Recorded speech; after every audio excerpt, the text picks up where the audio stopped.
In this demonstration, we will be using a magnet and a copper pipe to understand Lenz's law. Lenz's law states that an induced current in a closed conducting loop will appear in such direction that it opposes the change that produced it. This is basically saying that when the magnetic field of an object that has a north and south pole comes in contact with another object, the magnetic fields will oppose each other. And we can see this using a copper pipe. It's actually really heavy. It doesn't look heavy, but it is heavy. We can see this using a copper pipe and a magnet. So I'm going to drop it in the copper pipe. As you can see, it's hollow, but it has enough room for it to fall freely. Like if I just drop the magnet, it goes really fast. But in the copper pipe, the magnetic fields oppose each other, so it takes a while for it to drop, but it eventually drops. But at the top, the magnetic field of the copper pipe is pointing up because of the magnet opposing it, but you see it eventually drops.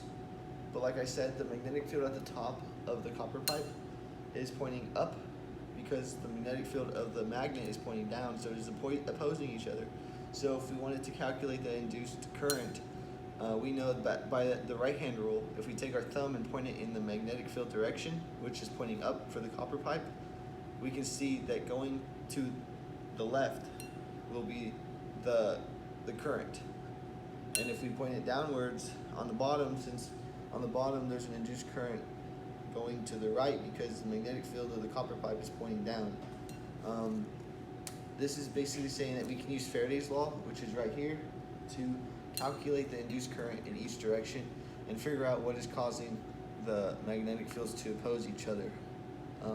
Just one more demonstration to see it actually happening. So this copper pipe, has a little slot opening.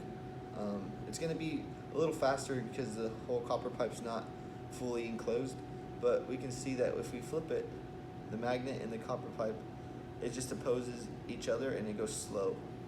Do it one more time. That is Lenz's law and Faraday's law.